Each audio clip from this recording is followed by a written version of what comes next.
morning. Happy Friday. So excited that it's Friday. I hope you guys all have a great weekend planned. I love audience days. Even though today's not an audience day, it's a day where we pull a viewer in. So we're going to get started in the kitchen. All right, so a few weeks ago, we asked you to email us with an ingredient that you wanted to learn how to cook with. And today, Chef John Paul from Le Cordon Bleu College of Culinary Arts is here to help us out with our viewer. This is Peggy Chrisman. Welcome to the show. Thanks. I'm glad to be here. I'm all excited. Well, good. So Peggy went ahead and she emailed us and said that she wanted to learn how to cook with anchovies. We were all so excited when Chef John Paul drew her name and decided to cook with that. So I am going to, well, actually tell us why you want to cook with anchovies. Well, I didn't know a lot about it since I was selected. I have researched a little, but there was a restaurant in Scottsdale years ago that made a wonderful anchovy salad dressing, not like the Caesar, but a creamy one, and I loved it, and I've never tasted it or seen it since, and so I just want to know more about anchovies. So well, here I am. Since you did not choose chocolate, I'm not staying in the kitchen, so I'm going to leave you two. You are in great hands, and Chef John Paul and Peggy, take it away. Thanks. All right, well, I am thrilled that you picked anchovies. That is one of my favorite ingredients, and we were talking off camera that it's probably one of the most misunderstood. So a little bit about anchovies. We're going to be making 3 dishes today. We're going to be making a bagna cauda, which is a classic kind of a crudité or vegetable dip that's based on anchovies, garlic, and olive oil. It's wonderful. It's even a little healthier than most of the dips that you have out there. I'm going to try to imitate the salad dressing that you spoke of. So you need to let me know if I'm on the mark. And then we're going to finish it with one of my favorite anchovy dishes of all time, puttanesca, which is pasta in the style of the streetwalker, which is a little racy, but it's a delicious dish. All right. So what I want to do first is we have our beautiful can of anchovies over here. Now these anchovies mostly come from the Mediterranean. Now you said you did a bunch of research. We have a couple kinds of anchovies. They're always packed in some kind of oil. Now I put a little bit of the anchovy oil in there for flavor. I have some olive oil and some garlic going on in here. And then I'm just going to sprinkle, I'm going to toss that with some bread to make anchovy olive oil croutons. Well, I found out that they're related to the herring fish, herring, and I thought that was interesting, which is also kind of salty like anchovies can be. Well, it's not the anchovy that's the salty part.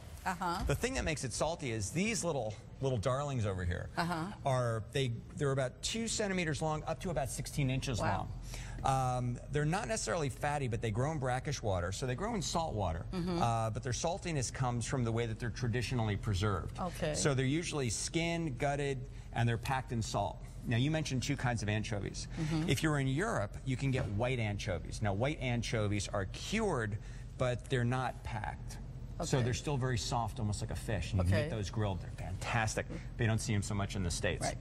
The ones we get either come dried like little sticks, like you'll see in an Asian market, and they're like jerky. Or they're packed like this, where they're salted first to cure them, and then packed in oil. And if you're afraid of anchovies, using them is very simple. I'm going to take about 6 of these guys. I can rinse them off, I can blot them off, and I can take some of the strong flavor out. But the thing that we love about anchovies is it's a seasoning. It makes everything else taste good. So I'm going to throw those in a pot with about 4 cloves of garlic, and that's going to make our bagna cauda. Now the interesting thing with the anchovies is as they cook, they're actually going to dissolve. All right, and we're going to take that flavorful liquid. I'm going to hit it with a little bit of red pepper flake, a little bit of salt and pepper. We're going to put it in that cup. We're going to dip, and we're going to spike the landing like Kerry Strug. It's going to be outstanding. All right. So, what other research did you do with your anchovies? Well, nothing. I just looked up to find out exactly where they came from and what they were. And as I asked you earlier, I was curious whether we could buy them fresh here or not, because I don't think I've ever seen them anyplace. You're not going to see them. You're right, they are part of the herring family, so if you wanted to do something similar to that, I would recommend using the herring. Beautiful on a grill, a little bit of marinade. One of my favorite ways to do fresh anchovies and herring, actually, is to pack them with lemon and salt. And it balances off that flavor. It's absolutely incredible. All right, so I want to show you a technique to get us ready for our next dish. And we're going to be chopping through the break. So we're going to take this guy, smash him, chop him up, and I'm going to show you a technique for turning this into garlic paste, because this is going to be for your dressing. Okay. And what we don't want to do is have a whole bunch of chunks of garlic in the dressing, because that can absolutely end a first date. Yeah. So I'm going to take salt, put it on top, and I want you to take this knife and you're going to spread it, really press down hard. Okay. And just nibble away at that garlic and turn it into a paste, just like that.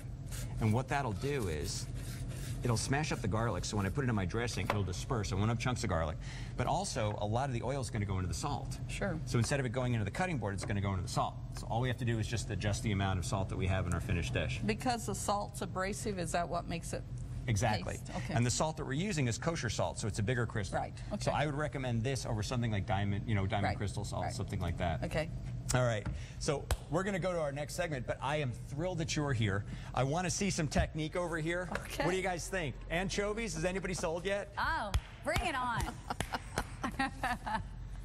All right, thank you very much. Hey, and thank you, John Paul. And we want to let everyone know that they can catch you, Chef John Paul, next weekend at Taste Chandler's Culinary Festival, right? Get that right? Yeah. Taste of Chandler. The event is Saturday, October 2nd from 6 to 10 at night at the A.J. Chandler Park in historic downtown Chandler. So tickets are $45, and you can find out more on our website at SonoranLiving.com. Go over there and shake Chef John Paul's hand. All right, it's makeover time, and up next, we are giving one Valley woman a complete look